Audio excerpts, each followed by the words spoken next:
मेरे वतन के उदास लोगों, न खुद को इतना हकीर समझो कि कोई तुमसे हिसाब मांगे,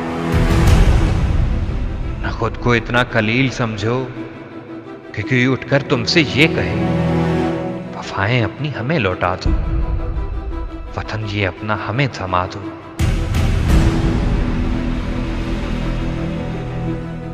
उठो और उनको बता दो कि हम हैं अहले ईमान सारे।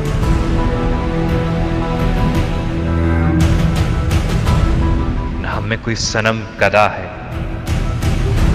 हमारे दिल में बस खुदा है।